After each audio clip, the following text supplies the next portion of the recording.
I would break out into song right now, but I'll spare your ears. What's going on, guys? I'm Chris, and welcome back to another video. So today I've got my review of Wicked, the movie adaptation of the hit Broadway musical. Before I give you guys my thoughts, though, hit that like button, subscribe to that notification bell, and comment your thoughts on this movie down below, as well as your expectations if you have not yet watched it. But I gotta give you some context. Whenever I review a big movie, I like to let you guys know where I'm coming from, my approach heading into a movie like this. I'm a musical guy, proudly. I've got a playlist on my phone that consists of Broadway musical soundtracks as well as movie musical soundtracks. So we're talking Singing in the Rain, The Sound of Music, West Side Story, La La Land, then we got, Hamilton, Dear Evan Hansen, In the Heights, the list goes on and on and on. But when it comes to Wicked, it's kind of an outlier because it's one that I've actually had the opportunity to see in person. Now, it wasn't in New York City on Broadway. It was actually at the Fox Theater in Atlanta, Georgia, and I saw it in October of 2019, so 5 years ago. And I walked out and I didn't love it like I wanted to. It just didn't hit the way that I thought it would. It didn't reach the heights of some of these other musicals that I'm a big fan of. And so that was kind of just that. I saw the stage play production. I never really grew up going to see stage plays. And so I kind of just said, okay, whatever. Wicked's just not my favorite. And that's all right. I moved on from it. Now we fast forward 5 years later. Here we are in November of 2024. And there's a movie adaptation out. I've seen it. And I can confidently say that I think I might have fallen in love with Wicked now. Right off the bat, this movie establishes a sense of wonder. I was almost in awe sitting there in the theater as we pan up and reveal just the grand layout of Oz. It immersed me in this world almost immediately and it never let up. I was just sitting there feeling like I was a fly on the wall in this story. And whenever a movie creates its own unique world, you're just bought in. I think of the Wizarding World in Harry Potter. I think of Middle-earth with Lord of the Rings. I think there's a comparable atmosphere here in Wicked. It feels like you're witnessing something special. There's just this unique nature to the movie that sucks you in, from the character design to the actual practical sets to just the language of every character and the way people carry themselves in this film. It's a fantasy world, making it so easy as a viewer to just escape into the world of Oz for 2 hours and 40 minutes. And I have to give praise to both Ariana Grande and Cynthia Erivo for playing Glinda and Elphaba respectively. They knocked it out of the park. I don't know if the Oscars are going to come up in their performances. Like, I don't know if they're going to garner any awards buzz, but I would be here for it because obviously they're incredible vocally. They wouldn't have been cast in these roles if they couldn't carry a tune to an exceptional level. But the acting itself, their performances, both dramatically, comedically, whatever it may be, knocked it out of the park. And to the point where the singing was just the icing on the cake, the actual performances are what really stood out. Seeing Glinda and Elphaba's friendship develop over the course of the film was heartwarming. And at first, they're just butting heads. They're complete polar opposites, but you see them sort of warm up to each other over the course of this movie. And there's one scene with the two characters about the middle point of the film roughly that just fully sold me, and it was maybe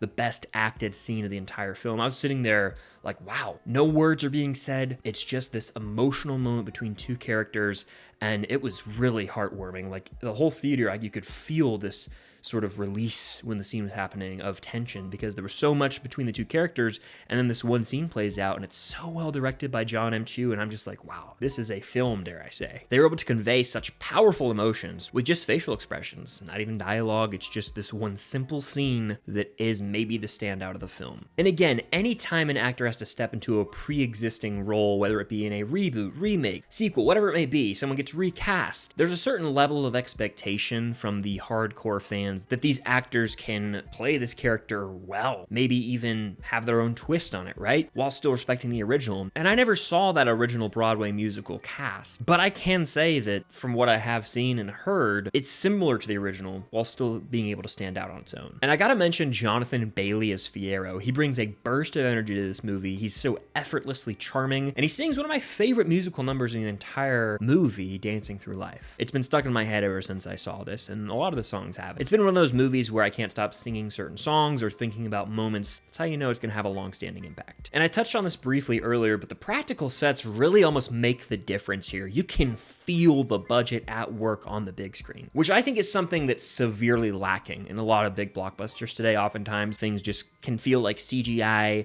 a little sloppy in a way, and here I'm fully immersed into this world. There are even CGI animal characters in this film, but I was never like distracted or taken out of the movie because of them being there. They're really well animated, and it's comparable to the highest quality CGI we see in a lot of these like Disney live action remakes, for example. It's important to note this is a part 1. It's not called Wicked Part 1, but they refer to it that way in the title cards and the credits, and Wicked Part 2 comes out next year. This is the first part of this story, the first act of the play, essentially. But when the movie ended, I didn't sit there and go, that's it? What? It's a complete movie. There's no awkward cutoff point. In fact, of the recent part 1s we've had, it feels like one of the better ones, in a sense that it left me pumped and wanting more for part 2, but it definitely had a clear endpoint. It's a satisfying part 1. It's not like characters just walking off into the distance and you're like, huh, I guess we'll see them in a couple years. No, it is a clear part 1 that ends on a triumphant note that left my theater uproaring in applause. I mean, it was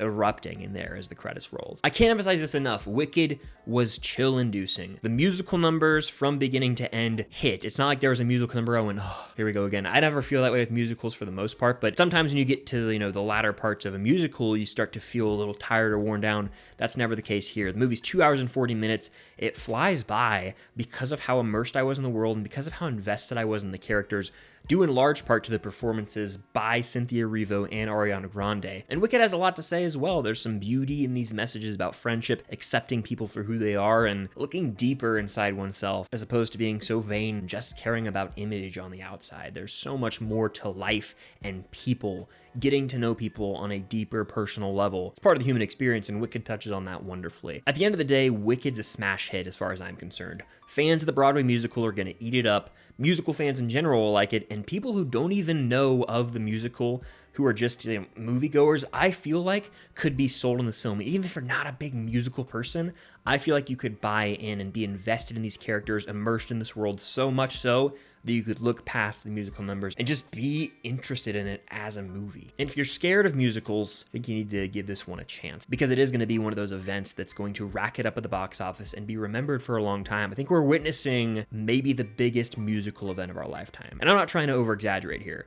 Wicked Part 1, Wicked Part 2, I think will maybe go down as some of, if not the best musical filmmaking ever. It's really an event. It's a spectacle. I am blown away, frankly, by this movie, and it's one of my favorites of the year. I know I love a movie when I can't stop thinking about it in my downtime. The days after I watch it, I said, no, yeah, I can't stop thinking about it. Wicked's been on my mind. I've been singing the songs. I'm so excited for the movie soundtrack to drop, and I want to see the film again in theaters. Wicked is a movie you gotta see on the big screen, and if you're a fan of The Wizard of Oz and you don't know anything about it, you'll have a lot of fun sort of piecing together how the two correlate. I won't say much, but you'll be interested. Let's just say that much. So that does it for my review of Wicked. Let me know your thoughts in the comments down below and hit that like button, subscribe to that notification bell, and stay tuned for more content coming very soon. But thank you guys as always for watching, and until next time, see you guys later. Dancing through life. I couldn't go the whole time without singing something. There you go.